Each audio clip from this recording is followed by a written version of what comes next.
Good evening everyone. ICB level के आगे की क्वेश्चंस को हम देखेंगे। पिछले क्लास में सब्जेक्ट मैटर ऑफ वेदास देखा था।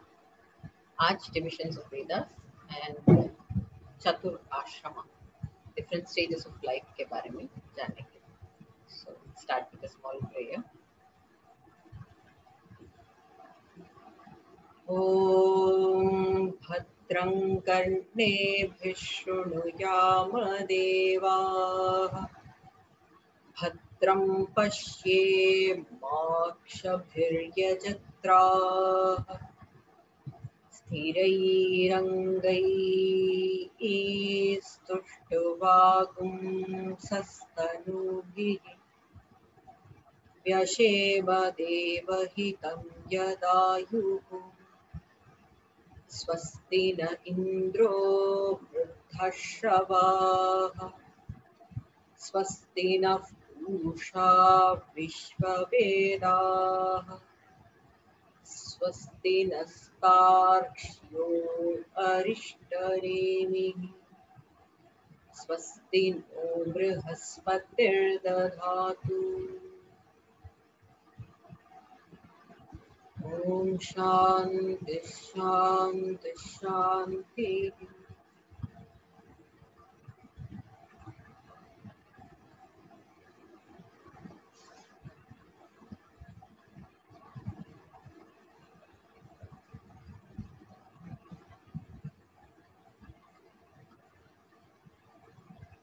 चातुर आश्रमा यानी कि 4 आश्रम।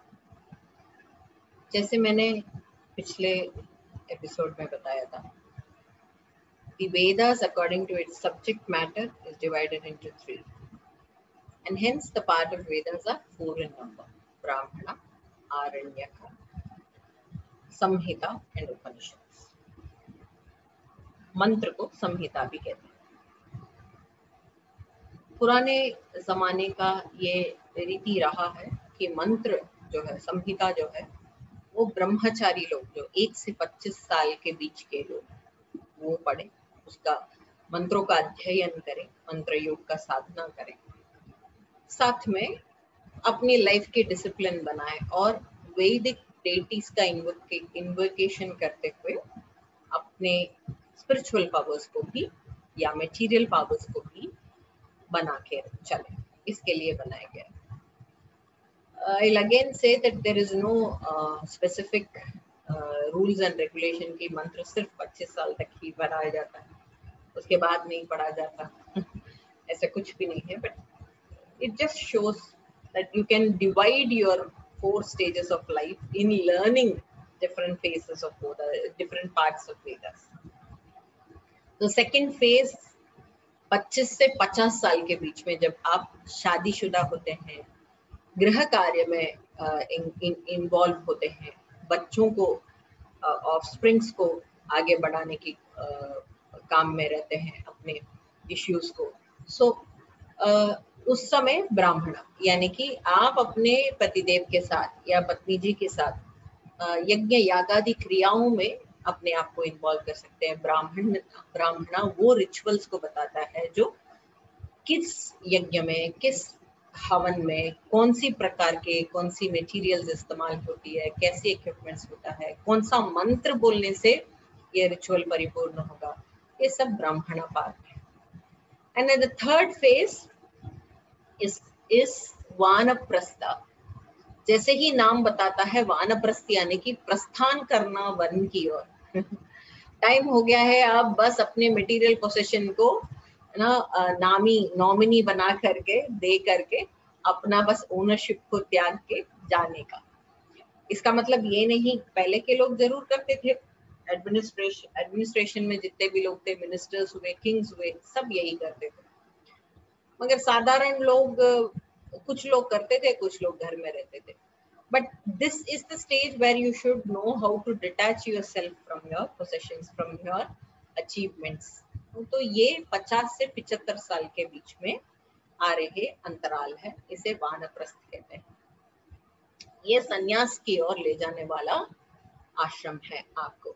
यानी कि संन्यास सम्यक न्यासम इति संन्यासः, आप पूर्ण तरीके से सैक्रिफाइस करोगे उसे संन्यास कहते हैं। ये पूर्ण तरीके से सैक्रिफाइस नहीं है, आप घर पे बैठे हैं मगर बस अपनी ओनरशिप को छोड़ दिया, त्याग दिया। या आप बाहर गए हैं, अपना सब कुछ अपने बेटे के नाम किया, अपनी बेटी का नाम किया, और खुद से जितने भी बनता है और खुद के स्पिरिचुअल वेल्थ को अमास करने के लिए आप वन की ओर निकले, हिमालय वादियों की ओर निकले, ये वानप्रस्थ। इनके लिए उपासना मार्ग यानी कि आरण्य, philosophical interpretation of all rituals, जितने भी वैदिक योग, याग, यज्ञ आदि क्रियाओं का सिर्फ एक तात्पर्य सिर्फ फिजिकल फॉर्म नहीं है कि भाई साहब घी डाले, चावल डाल दिया, थोड़ा सा सामग्री डाल दी, थोड़ा सा गरम मसाले डाल दिए, कपूर जला दिया, कोरोना को पका दिया, ये ही नहीं था। हर यज्ञ को, हर यज्ञ के पीछे दर्शनात्मक तत्व रहे हैं। तो उस दर्शनात्मक तत्व के खोज के लिए वानप्रस्थ लोग जाते थे और आरण्यक के एपिसोड्स को पढ़ते थे। उपनिषद पूरा सन्यासी के लिए है, ऐसे बोलते हैं। सन्यास मार्ग में जिनके रुचि है, सन्यास मार्ग में जाने वाले, उनको जरूरी से उपनिषद पढ़ने का है। मगर आजकल मास्टर डिग्रीज इन योगा, वो भी उपनिषद पढ़ते हैं। हाँ, योगा इंस्ट्रक्टर कोर्स में भी उपनिषद आ जाता है, उपनिषद का उल्लेख आ जाता है, तो हर कोई उपनिषद पढ़ रहा है। So it is not exclusively done for sannyasins. Yes, to understand how you can have that sense of detachment, कैसे पूर्ण तरीके से sacrificing ability, duality को कैसे sacrifice कर सकते हैं, ये ability जानना उपनिषद से बेहतर है। क्योंकि सबसे गहन गाइडलाइंस सेल्फ इमेंसिपेशन के लिए या अपने स्वयं का आत्मबोध के लिए जो गाइडलाइंस मिलता है, वो उपनिषद से अलावा कहीं नहीं। क्योंकि उपनिषद कहा जाता है वेदांत। वेदांत यानी कि वेद के अंत भाग में है, या वेद का सार भी बोल सकते हैं। So this is completely essence of Vedas, hence it is the knowledge portion of Vedas. और ये स्वयं की आइडेंटिफिकेशन, हम बहुत ज्यादा इसको मैं माल आइडेंटिफिकेशन कहते हैं। जैसे माल फंक्शनिंग हो जाता है लिवर का, माल फंक्शनिंग हो जाता है किडनीज का, वैसे हमारे साथ भी एक माल फंक्शनिंग हो जाती है, वो है माल आइडेंटिफिकेशन। हम स्वयं को समझते हैं माता, स्वयं को समझते हैं किसी की पत्नी, किसी का बहन, किसी का टीचर है ना। ये जितने भी रोल्स अदा करते हैं, जितने भी अपने लाइफ के अचीवमेंट्स हैं, जितने भी अपने प्रोफेशनल एडवांसमेंट्स हैं, उसको हम समझ बैठते हैं। कईयों बार ये जाने में अनजाने में ये गलती अपने से होता है, और हर बार होता है। इस गलती को पूर्ण तरीके से शेव ऑफ करने का कार्य उपनिषद करता है। तो शेव ऑफ इसलिए मैंने बोला, एक उपनिषद का नाम मुंडक उपनिषद, जो पूर्ण तरीके से आपके इग्नोरेंस को शेव ऑफ कर देगा, पूर्ण तरीके से टकला कर देगा आपको इग्नोरेंस को टकला कर देगा, ऐसा है। इग्नोरेंस यानी कि क्या? इनोसेंट होना इग्नोरेंस नहीं है। अविद्या किसे कहते हैं? स्वयं के प्रति जागरूक ना होना ही अविद्या है। हम समझते हैं हम स्वयं के प्रति बहुत जागरूक हैं। हम जब पादहस्तासन करते हैं, हम पूर्ण तरीके से श्वास पर ध्यान रखते हैं। हम लोअर बैक से कैसे फॉरवर्ड बेंड करना है ये जानते हैं। पूर्ण तरीके से हम जागरूक रहते हैं। This is called as bodily awareness. नहीं, मैं मेडिटेशन के टाइम पर पूर्ण तरीके से जागरूक रहता हूँ, और मेरे को पता है विचारों का स्रोत कहाँ से आता है, और उस पर मैं काबू प्राप्त करता हूँ। This is again being mentally aware. नहीं, जब मैं तर्क वितर्क करता हूँ तो मैं पूर्ण तरीके से अपना स्वरूप में, अपना इसमें रहता हूँ, और फिर तभी मैं जितने भी तर्क होता है, आर्ग्यूमेंट्स होता है, उसको ऑब्जेक्ट कर सकता हूँ और जस्टिफिकेशन दे सकता हूँ। It is again being aware of your intelligence. So what is this identification of yourself, which goes beyond being aware of your body, being aware of your mind, being aware of your intellect. That is what you have to do. That is what we all have to learn through self-inquiry. अपने स्वयं के प्रति सचेत कैसे होना है, स्वयं के भीतर झांक के जानने वाली चीज। उपनिषद खुद कहती है, अगर मुझसे तुम टेक्निक पूछोगे, मेथोडोलॉजी पूछोगे, तो मुझे नहीं पता, मैं जानता ही नहीं हूँ ये है क्या चीज। कौन बेहतर जान सकता, तुम बेहतर जान सकते। That's what Upanishad also says. So ये आपके स्वयं के सटल आइडेंटिटी का गाइडलाइन बहुत सुंदर उपनिषद। क्यों? कहानी के रूप में बहुत कठिन कठिन चीजों को, क्लिष्ट क्लिष्ट चीजों को कहानी के रूप में समझा देता है। जैसे मैं आपको अभी समझा रही हूँ, स्टूडेंट एंड टीचर इस रिलेशन, इस कॉन्वर्सेशन के बीच में क्या ग्रहण कर पाते हैं, ऐसे उपनिषद। जैसे भगवत गीता अपने को पता है तो वो संवाद कृष्ण और अर्जुन के। अर्जुन सवाल पूछता है, कृष्ण जी जवाब देते रहते हैं, जवाब देते, जब आंसर इन डिटेल वाली जवाब हो जाती है, कई बार आंसर इन शॉर्ट वाली जवाब हो जाती है। But through this conversation what do we get? All essence of that knowledge, right? तो सेल्फ नॉलेज का पूरा पूरा पिटारा है उपनिषद। तो ये सन्यासी मार्ग, यानी कि 75 से 100 सालों के बीच की जो स्टेज है, सन्यास का स्टेज ऑफ लाइफ, उस पे पढ़ने की चीज है, ऐसे माना गया है। सो 4 प्रकार के वेद देखा, वेदों के एक एक प्रकार के चार पार्ट्स देखा, 4 भाग देखा, सब्जेक्ट मैटर 3 भाग देखे। अब एक और क्लासिफिकेशन विभिन्न प्रकार की बेसिस से होता है ना। सो 2 पाथ्स जो वेद बताता है, 2 प्रकार के मार्ग के बेसिस से वेद 2 प्रकार की है, एक पूर्व मीमांसा, दूसरा उत्तर मीमांसा। And eventually these two are the philosophies that are derived from Vedas. ये दोनों ही एक प्रकार का दर्शन, 6 दर्शन में से 2 हैं ये, एक पूर्व मीमांस, दूसरा उत्तर मीमांस। 6 दर्शन क्या है, थोड़ी देर में उसके बारे में समझेंगे। तो ये दर्शन क्या कह रहा है? पहला दर्शन कह रहा है कि वेदों में जितनी भी बातें हुई है उसका पूरा पूरा तात्पर्य उसके यज्ञ यागादि क्रियाओं पर है। हवन, पूजा विधान, पूजा तो बहुत कम है, हवन विधान और यज्ञ का पूरा विधान जो है उसका तात्पर्य है वो रोज करते रहो।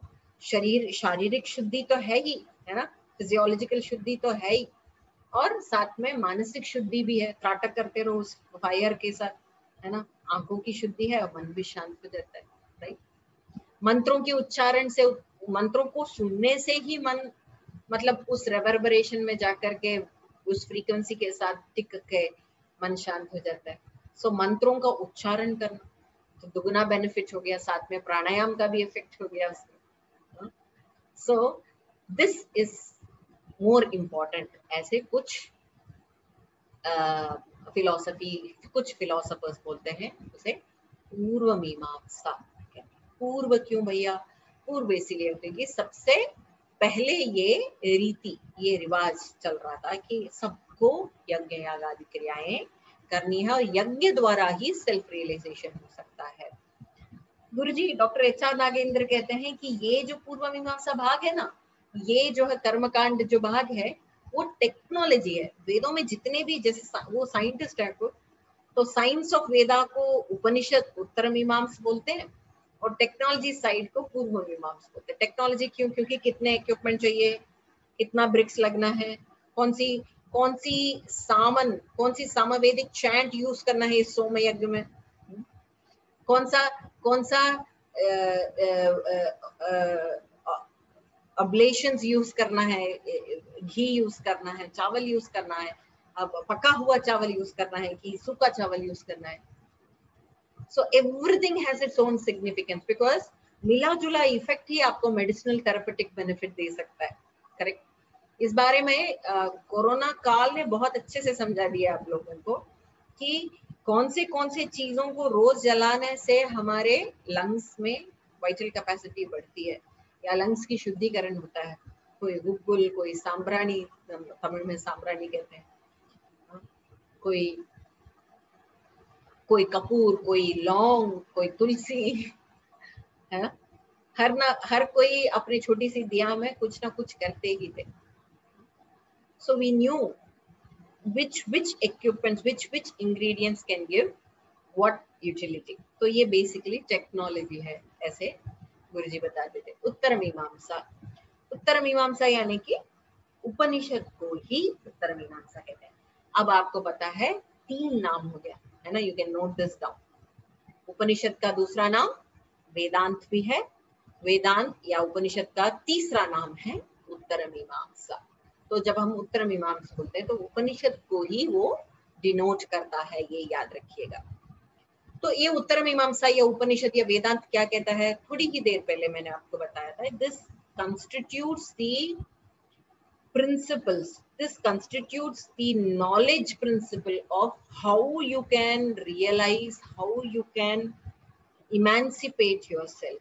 आप अपने स्वयं के बारे में जानने के लिए क्या करना है, कैसे कैसे रीति से आगे बढ़ सकते हैं, उसके पीछे क्या क्या डाउट्स आता है, वो शिष्य पूछते हैं और गुरु उसको सुंदर तरीके से समझाते हैं। कुछ समझाते हुए समझाते हैं, कुछ बोलते हैं खुद से ट्राई करो।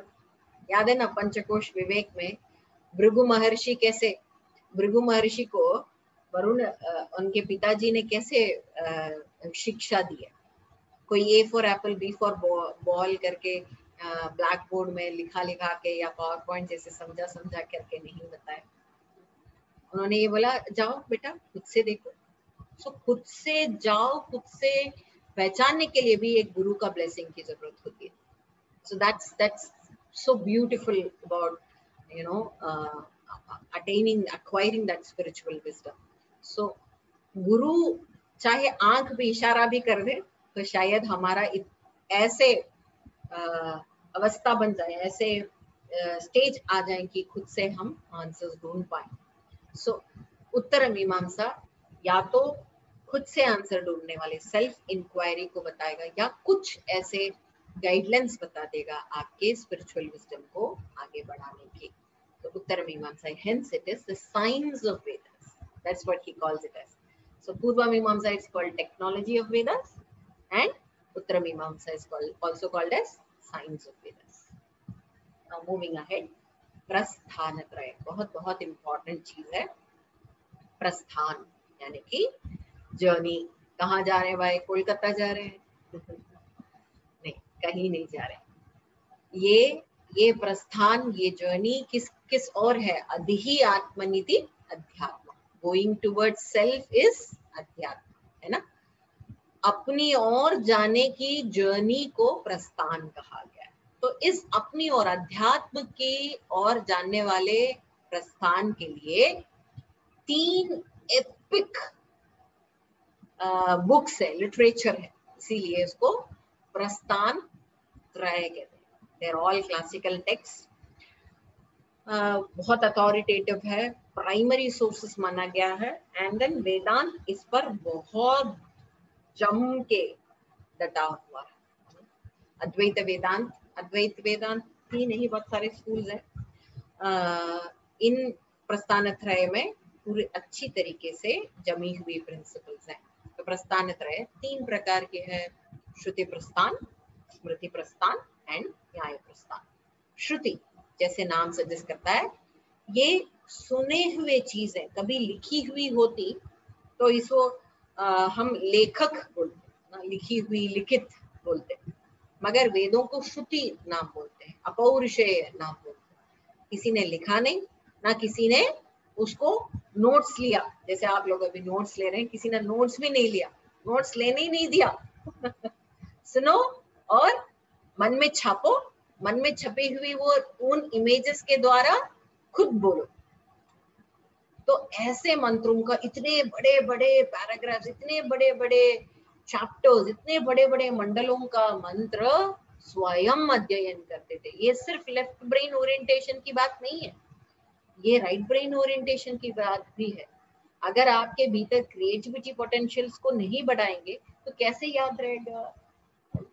सो ये बहुत बढ़िया लर्निंग मेथोडोलॉजी था जो कि लुप्त सा हो रहा, thanks to IIC yoga instructor courses, कि ये अभी थोड़ा सा बरकरार है कि बिना लिखे, बिना किताब लिए हुए मंत्रों को याद करने का, एटलीस्ट श्लोक को एक एक 4 लाइन को याद करने का कष्ट हम ब्रेन को देते हैं।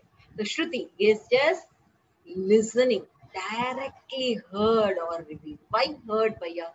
क्यों हर्ड है? किसी ने सुनाया था क्या पहले ऊंचा माउंटेन में जाकर के 10 कमांडमेंट्स प्रोक्लेम कर रहे हैं? ऐसे कोई प्रोक्लेम किया है क्या? नहीं, there was no proclamation as such, there was no announcements as such.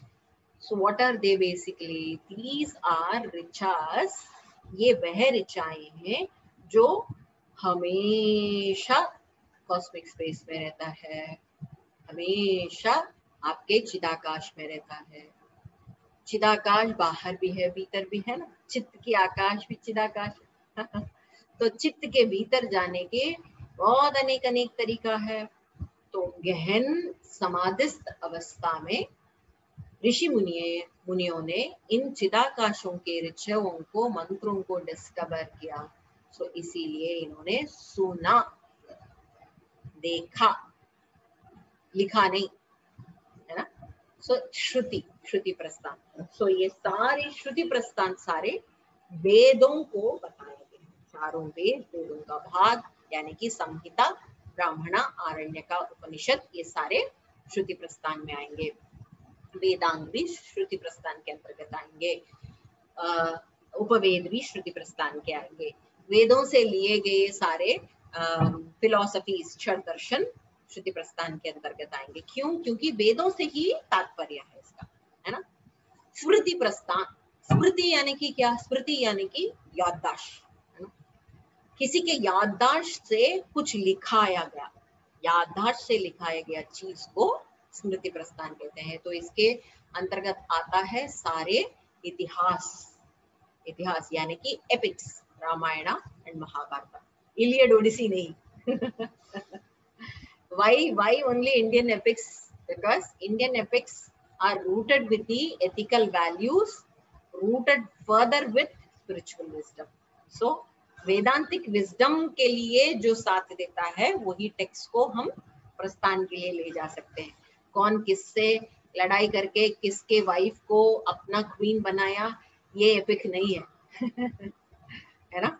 कितना एथिकली साउंड, कितना स्पिरिचुअली राइट, कितना एथिकली राइट एंड कितना स्पिरिचुअली साउंड हम हैं, उस तहत वो टेक्स्ट, नॉर्मल क्लासिकल टेक्स्ट प्रस्थान त्रय में अपना जगह लेता है। सो रामायण, महाभारत, इतिहास स्मृति प्रस्थान के अंतर्गत आता है। मनुस्मृति, जैसे मैंने बोला, एथिक्स, वैल्यूज बेस्ड जितने भी चीज हैं स्मृति प्रस्थान में आगे। मनुस्मृति सर्वप्रथम स्मृति है जो code of ethics, human code of ethics को बताता है। इसके अंतर्गत स्मृति प्रस्थान के अंतर्गत आता है आपके पुराण, 18 पुराण, है ना, सारे इसके अंतर्गत ही आएगा। Now smriti prasthan is again on the contradictory. श्रुति प्रस्थान ऋषियों से डिस्कवर किया गया है, लिखा नहीं। स्मृति प्रस्थान ऑन द कॉन्ट्राडिक्टरी, ऋषि मुनियों से लिखा गया है with their ability of memory. Like Valmiki महर्षि आंख बंद करके कॉन्टेम्पररी राम जी की कहानी याददाश्त से लिखा, है ना। महाभारत व्यास महर्षि ने अपने याददाश्त से लिखा। वो कहते हैं कि गणेश जी भगवान भी उसमें शामिल थे।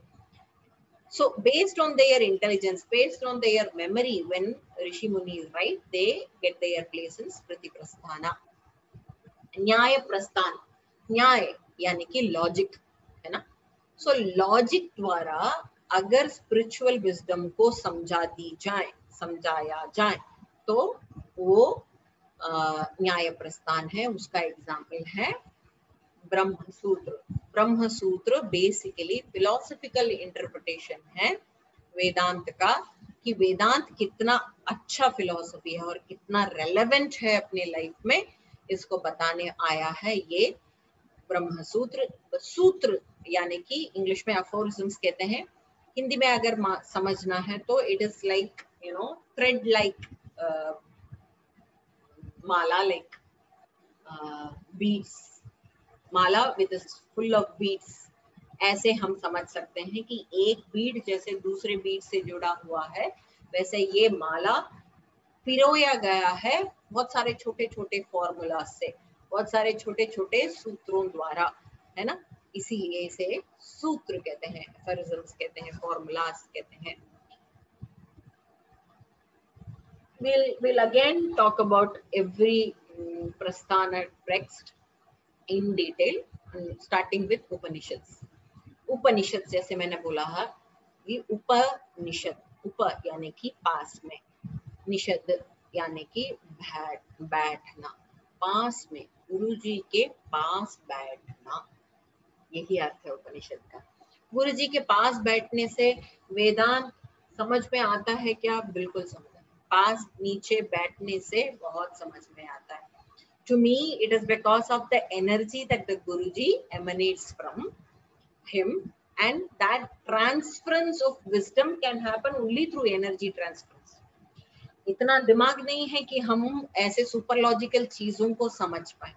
कईयों बार सिर्फ उनके ब्लेसिंग से, उनकी एनर्जी से, उनके करुणा से हम इतना ऊंचे उठ सकते हैं कि उनको, उनकी बातों को एटलीस्ट समझ पाए। हेंस उपनिषद से आप गुरुजी के पास बैठ के शिक्षा लीजिए, उसका एनर्जी ट्रांसफरेंस, उसका नॉलेज ट्रांसफरेंस अलग ही चीज है। It was given to selected student only, हर एक को नहीं बांटा गया है। यहाँ तक उपनिषद का सार, उपनिषदों में से एक ऐसे बताते हैं भगवत गीता को, है वहां भी भगवान श्री कृष्ण अर्जुन को कहते हैं, ये जो भी मैंने तुम्हें समझाया ना, जो भी मैंने ज्ञान दिया ना, वो किसी को नहीं बताना। Keep it as a secret. Why? Because when you say secret, there would be many people to come and understand कि ये secret क्या है, इसमें कहीं कुछ pressure तो नहीं छुपा। That creates an anticipation. Two, most probably because हर एक को अगर हम बांटते हैं तो वो शायद वो चीज पात्रता के अनुसार नहीं होगी। पात्रता, eligibility is a great thing which is very very very key, vital in terms of learning Vedanta, in terms of imbibing Vedanta. So स्वयं को पहले पात्र बनाइए, एलिजिबल बनाइए, एथिकली साउंड बनाइए, या वेदांत को इनकॉर्पोरेट करने का एक छोटा सा इंट्यूजन, एक छोटा सा इंस्पिरेशन भी काफी है आपको उस लायक बनाने के लिए। तो लायक पहले बनना है, इसीलिए लायक लोगों को ये दिया गया है। It is originally called Vedanta, and as I said, is the concluding portion. End में आता है, इसलिए इसे वेदांत पे कहते हैं, और essence है इसलिए इसे वेदांत कहते हैं। वेदांत का पूरा पूरा सब्जेक्ट मैटर, पूरा पूरा इंग्रेडिएंट क्या है? सेल्फ इंक्वायरी, खुद को जानिए। रमन महर्षि से पूछे, पॉल ब्रंटन बहुत सारे सवाल लेकर के आया कि ये पूछूंगा, वो पूछूंगा। Paul Brunton is supposed to be a Westerner. He is actually a journalist and he had many queries. उसको रमन जी के बारे में, महर्षि के बारे में पता चला, तो वो आया, आकर के बस बैठा, एक भी सवाल नहीं पूछ पाया। उसके पास बहुत बड़े कॉपी थे, पेन थे, कुछ भी नहीं लिख पाया, बस दर्शन मात्र, वो चुप होकर के बाहर आ गया। सबने पूछा क्यों, what's happening Paul, why didn't you ask questions? He is the competent person to answer your questions, questions based on spirituality. He is the person. He said, I had so many when I came to see him, but I ended up with none just by seeing him. मेरे सारे questions खत्म हो गए, questions का स्रोत खत्म हो गया। So that kind of meditation he just blessed. So इसीलिए उपनिषद पास बैठना भी बहुत जरूरी है। हाँ? तो ये सेल्फ इंक्वायरी, रमन महर्षि अगर हर किसी को कोई भी सवाल पूछते हैं कि महर्षि भगवान भगवान बुलाते हैं हम लोग, भगवान ये विष्णु जी लेटे रहते हैं क्या उसमें मिल्की ओशन में, उसको क्या कहते हैं हिंदी में मुझे ध्यान नहीं है। तो हाँ हाँ लेटे रहते हैं। अच्छा आपने देखा है? हाँ हाँ देखा है। अच्छा तो वो हम लोगों को क्या करते हैं, अगर हम लोग विष्णु लोग पहुंचेंगे तो हम लोगों को क्या करेंगे? वो ग्रेस करते हैं क्या? हमें कृपा देंगे, हमें दर्शन देंगे? हाँ हाँ बिल्कुल करते हैं। तो अरे महर्षि आप बताइए ना क्या कहेंगे वो, क्या वहां जाने के बाद क्या होगा हमारा? वहां जाने के बाद ये होगा, विष्णु जी उठ के बोलेंगे कि जानो तुम कौन हो। वहां पे विष्णु लोक के पहुंचने के बावजूद भी you should know, you should realise who you are, why you are here. कुछ तो रीजन होगा, ऐसे ही टपके हैं क्या हम? कुछ तो पर्पस होगा। So there should be some purpose that we got this invaluable human life. So that the purpose is to know thyself. So Raman महर्षि हर सवाल का तो जवाब यही देते हैं, तो हर कोई पक जाते हैं। भगवान आप सही जवाब दोगे तो मैं पूछूंगा आप सवाल क्योंकि हर जवाब उनके पास यही था, कुछ नहीं, बस बैठे रहो, बस रहो, बैठे रहो, बस रहो, बस रहो, बस एग्जिस्टेंस को जानो का मतलब बस रहो। सब तमिल में कहते हैं सुम्मा इरे, बस रहो। कोई भी सवाल का जवाब होगा, जानो तुम कौन हो, understand who you are. So self inquiry is basically Vedanta का पूरा पूरा सब्जेक्ट मैटर है। ये वेदांत, कोई भी वेदांत ही नहीं, कोई भी फिलॉसफी, इंडियन फिलॉसफी तीन चीजों के बारे में, तीन तत्वों के बारे में समझाता है। एक जीव, यानी कि आपके soul is a weak translation, although you can take it as a soul. Two is jagat, यानी कि यूनिवर्स। थ्री इज ईश्वरा, ईश्वरा या तो वह ईश्वर है जो इसको, इस यूनिवर्स को क्रिएट करता है, you can take him as the creator, or you can take him as the powerful being of all in this universe, you know, anything for that matter. तो ये तीनों का तत्वार्थ समझाना ही हर दर्शन का उद्देश्य, हर फिलॉसफी का उद्देश्य है। हर फिलॉसफी इसी और अपना अपना राय बताता है। कोई तीसरी सीढ़ी में रहता है तो तीसरी सीढ़ी से मंजिल कैसे दिखता है उसके बारे में समझता है ना। 9वीं सीढ़ी में रहता है, 9वीं सीढ़ी से मंजिल कैसे दिखता है ये इसके बारे में डिस्क्राइब करते हैं। 12वीं सीढ़ी में मंजिल कैसे दिखता है, मंजिल में रहते हुए मंजिल कैसे दिखता है ना। ऐसे भिन्न भिन्न प्रकार के पर्सपेक्टिव नहीं है ना। तो भिन्न भिन्न प्रकार के perspective upon jiva, upon jagat, upon Ishvara is what philosophies indulge with.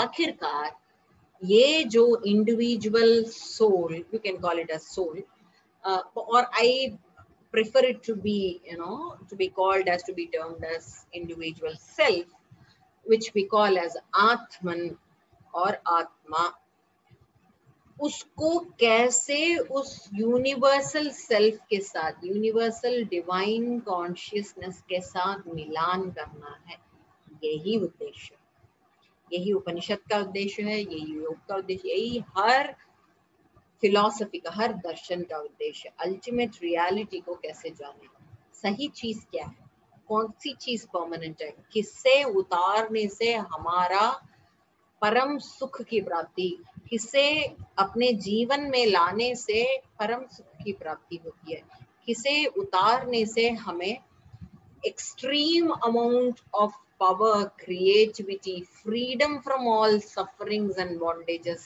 can, you know, dawn upon. ये ही मोटो है उपनिषद का भी और सारे फिलोसफीज का भी। There are 10 principal उपनिषद, 108 उपनिषद बोलते हैं मगर 10 मेजर है उसे, उसमें ईशके न कठ प्रश्न मुंडमांडुक्यतिरिहि ऐतरेयं च चांदोग्यं बृहदारण्यकं दशः, सॉरी दशहा ईशा, ईशोपनिषद यानी कि ईशावास्योपनिषद, दोनों ही एक ही नाम है, ईशावास्योपनिषद या ईशोपनिषद। केनोपनिषद, कठोपनिषद, मुंडक उपनिषद, मांडूक्य उपनिषद, तैत्तरी, इसमें तित्तरी ही लिखा हुआ है क्योंकि because of the Sanskrit sandhi, but it is Taittiriya, Taittiriya Upanishad, Aitareya Upanishad, Chandogya Upanishad, Brihadaranyaka Upanishad. ऐसे 10 उपनिषद का क्या कोर थीम है? कोर थीम सिर्फ नॉलेज गेनिंग है। कैसे एक एस्पिरेंट को अपने लाइफ का पर्पस समझाना, कैसे एक एस्पिरेंट को, कैसे एक साधक को इस लाइफ के बावजूद भी कुछ लाइफ है भाई, इसको समझाया जाना, है ना, ये उसका पूरा पूरा सब्जेक्ट मैटर है। एंड इस सब्जेक्ट मैटर को बहुत सुंदर तरीके से प्रेजेंट करता, बहुत साइंटिफिक तरीके से प्रेजेंट करता है उपनिषद। भिन्न भिन्न प्रकार के 10 के 10 उपनिषद अलग अलग प्रकार के तरीके से समझाने की कोशिश करता है। इसको समझने के लिए कमेंट्रीज की जरूरत है। कई बार बिना कमेंट्रीज के भी Upanishads can reveal themselves and as its own. It is also equally, enchanting to read Upanishads without commentaries and with commentaries. Yes, ये इतना enchanting इसीलिए है, इतना interesting इसीलिए है क्योंकि they have intriguing stories with it. बहुत सुंदर सुंदर anecdotes, कठिन से कठिन तत्व को अगर सुंदर स्टोरी से, इंट्रीगिंग स्टोरीज से अगर आपको समझा दिया जाए तो कितना आसानी से इसको हम समझ पाएंगे। हमारी मोटे बुद्धि तक पहुंचाने के लिए महर्षियों का एक बहुत बड़ा देन है। And then we also learn it through dialogues in the sense teacher student conversation. Student, जैसे एक उपनिषद है जिसमें पिप्पलाद महर्षि की 6 डिफरेंट शिष्य 6 प्रकार के सवाल पूछते हैं और 6 सवाल का आंसर्स पिप्पलाद महर्षि देते हैं, तो इसका नाम ही प्रश्न उपनिषद बन गया। प्रश्न प्रश्न प्रश्न, जवाब जवाब जवाब। तो ऐसे इंट्रिंसिक प्रश्न, ऐसे नहीं कि इसका रंग ऐसा क्यों हो। बहुत ही इंट्रिंसिक क्वेश्चंस पूछा गया है और इंट्रिंसिक जवाब। तो एक एक उपनिषद का थोड़ा थोड़ा एक क्या कहते हैं ग्लिम्स देखेंगे। बृहदारण्यक उपनिषद सबसे बड़ा उपनिषद है 10 में से, इसीलिए इसे बृहद कहते हैं। बृहद यानी कि लार्ज, वॉल्यूमिनस। बृहदारण्य उपनिषद 3 सेक्शन है, मधुखंड, मुनिखंड एंड खिलखंड। मधुखंड में कैसे इंडिविजुअल सेल्फ और यूनिवर्सल सेल्फ के बीच की रिलेशन, क्या एसोसिएशन है, इसके बारे में पूरा एक खंड है, पूरा चैप्टर है। मुनिखंड, यहाँ पर याज्ञवल्क्य महर्षि का ही पूरा पूरा उल्लेख है। तो उनका ये फिलोसफिकल डिस्कशंस हैं कि कैसे वेदांतिक थियोरीज को डिस्कस करते हैं, वो कैसे वेदांतिक थियोरीज को कंक्लूड करते हैं, ये मुनिखंड में देखा गया है। खिलखंड में विभिन्न प्रकार की उपासना मार्ग, विभिन्न प्रकार की साधना जो ध्यान मार्ग में है, ये डिस्कस किया गया है खिलखंड में। छांदोग्य उपनिषद, छांदोग्य उपनिषद सामवेद का उपनिषद है। छांदोग्य उपनिषद को गा भी सकते हैं बहुत सुंदर, हेंस सिंगिंग सॉन्ग्स हैं इसमें, वर्सेस भी ऐसा लगता है कि कोई गायन हो। एंड देन छांदोग्य उपनिषद को थीम है बहुत सारे रिचुअल्स, यानी कि सामवेदिक चैंट, सामन्स को रिचुअल्स में इस्तेमाल करते हैं। एक अलग ही वैदिक प्रीस्ट बैठता है सामवेदिक चैंट करने के लिए। साधारण अध्ययन, वेदाध्ययन करने वाले वैदिक प्रीस्ट सामवेदिक गायन को नहीं गा पाते, उसके लिए स्पेशल ट्रेनिंग लेनी पड़ती है। तो सामवेदिक प्रीस्ट अलग ही होते हैं, अलग ही सेक्शंस होते हैं। तो ये छांदोग्य उपनिषद को भी हम गा सकते हैं और ये कुछ कुछ चैंट्स रिचुअल्स में इस्तेमाल होता है। And Chandogya Upanishad also speaks about profundity और significance of the concept, significance of the tattva ओम।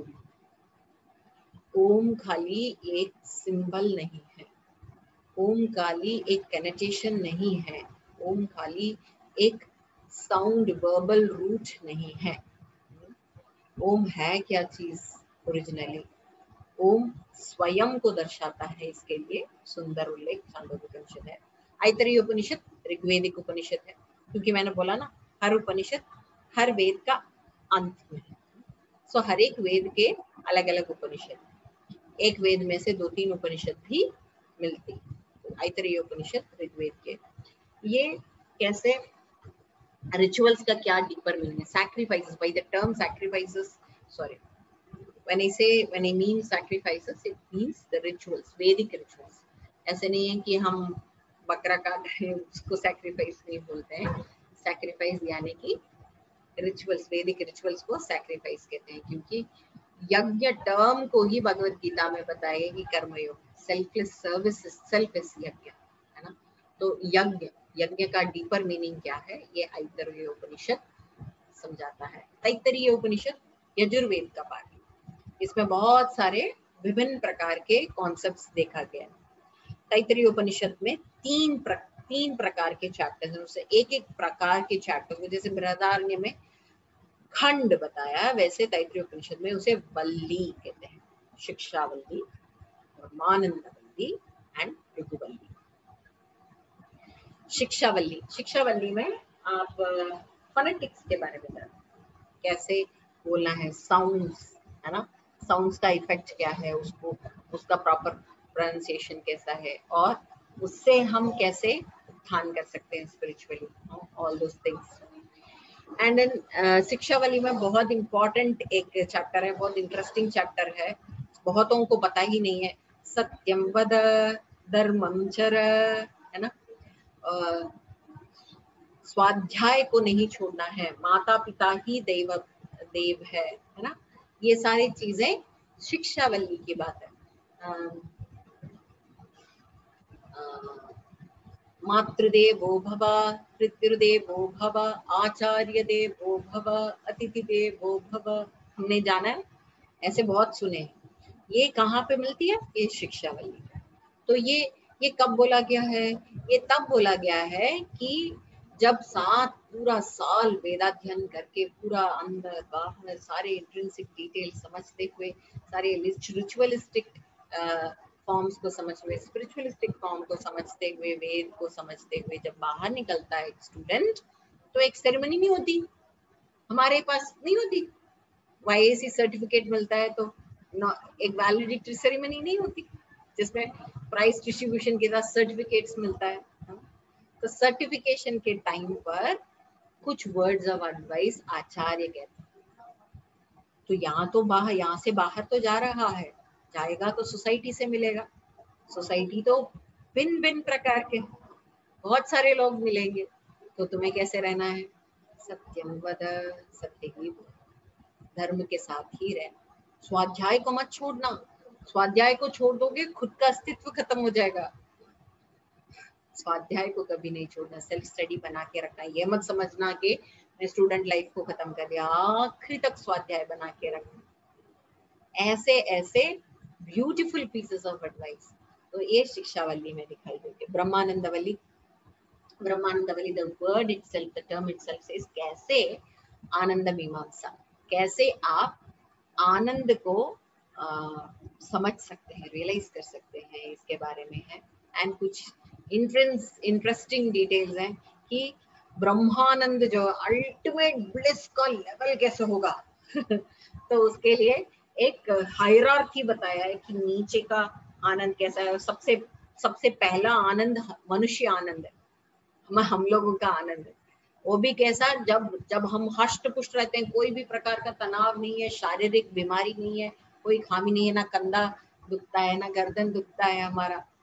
अगर ऐसे हष्ट पुष्ट कोई व्यक्ति हो और साथ में बहुत अच्छी फैमिली हो है ना, हष्ट पुष्ट होता है, फैमिली नहीं मिलती अच्छी, फैमिली भी बहुत अच्छी हो, बच्चे सुनने वाले हो, समझने वाले हो, बीवी और हस्बैंड सुनने वाले हो, समझने वाला, कैरिंग हो, एक दूसरे का ख्याल रखने वाले हो, और भिखारी हो जाते तो क्या होता? नहीं, richest of the richest, Ambani को भी हम भीख दे सकते हैं, ऐसे अगर कोई, तब उसका जो आनंद है ना, वो नंबर 1 पर है।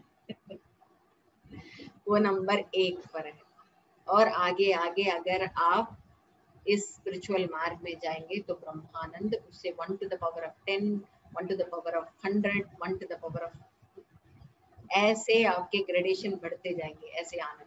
तो ये इंटरेस्टिंग कॉन्सेप्ट ब्रह्मानंद वल्ली में बहुत इंटरेस्टिंग है। उपनिषद, तैत्तिरीय उपनिषद हर एक को पढ़ के समझने वाली चीज है।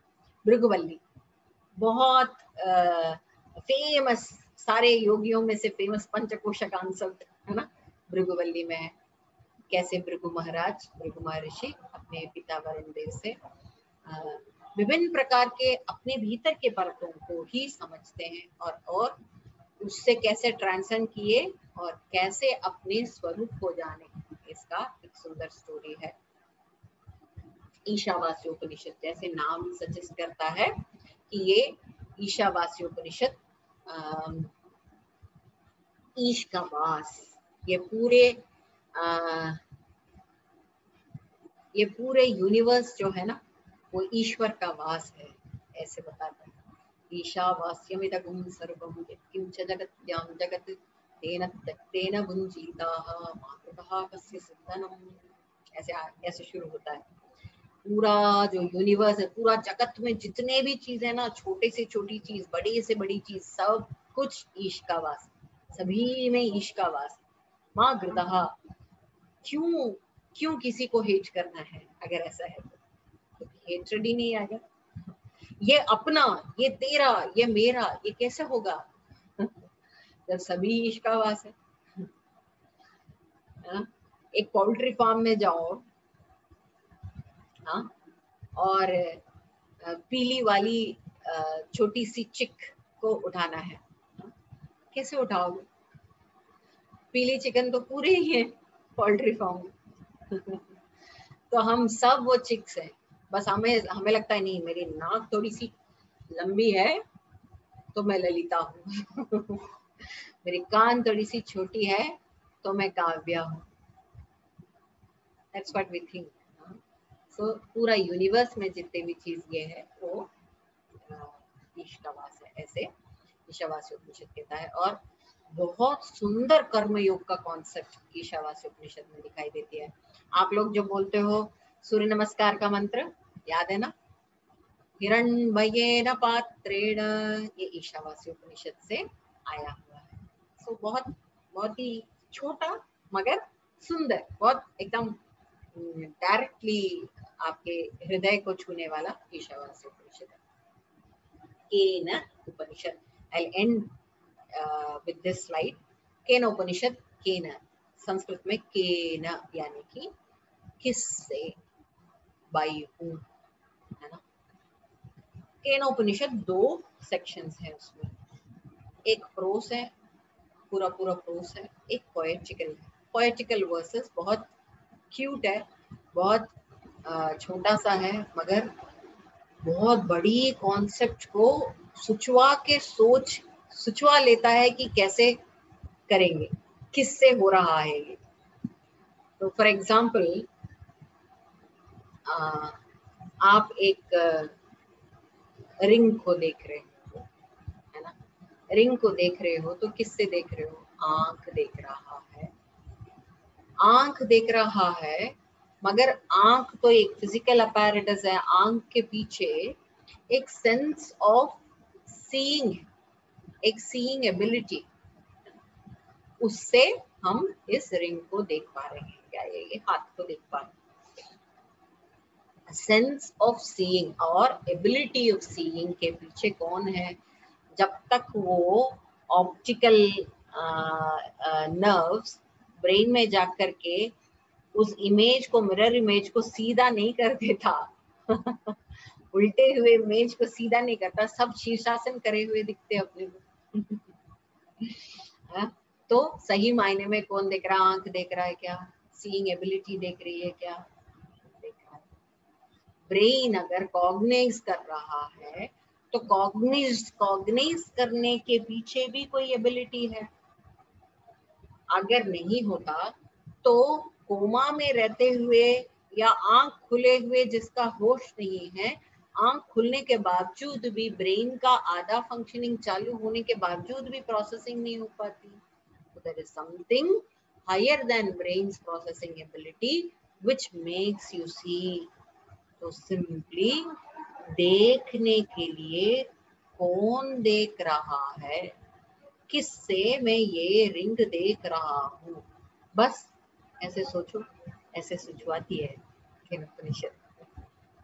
कान सुन रहा हूँ, मैं सुन रहा हूँ क्या कि मन सुन रहा है.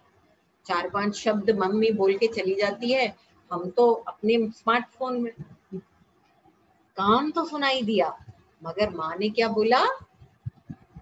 मन का इन्वॉल्वमेंट जरूरी है. मन का इन्वॉल्वमेंट होने के बाद, ब्रेन का इन्वॉल्वमेंट होने के बावजूद भी कुछ चीजें नहीं सुनाई देती, सिर्फ अपैरेटस बन के रह जाती है. Why is this? Who is actually hearing? Who is behind the hearing ability? Who is behind the speaking ability? Who is the power of the power? By whom are we able to do all these things? वो last में आएगा, मगर वो continuously poetically ये सुचवा के सोचो सोचो किससे कर रहे, सोचो किससे सोच रहे हो. ऐसे केनोपनिषद. तो यहाँ पे अपन खत्म करते हैं. आगे की सारे उपनिषद और उपनिषद के बारे में छोटा सा ग्लिम्स. YCB लेवल तक का जितने भी है, मास्टर लेवल में तो पूरा ही उपनिषद पढ़ने को मिलता है. YCB लेवल में जितना चाहिए एज एन इंस्ट्रक्टर उतना हम देखेंगे. और एक इच्छा तो जागृत हो गया होगा उपनिषद को पढ़ना उतना करके. तो यहाँ तक हम आज खत्म करते हैं. We'll meet tomorrow at the same time. Saturday, Sunday classes नहीं रहेगा, उस जगह पर मैं इधर क्लासेस ले रही हूँ. Thank you so very much for all your kind cooperation and patient listening. Thank you. We'll meet again.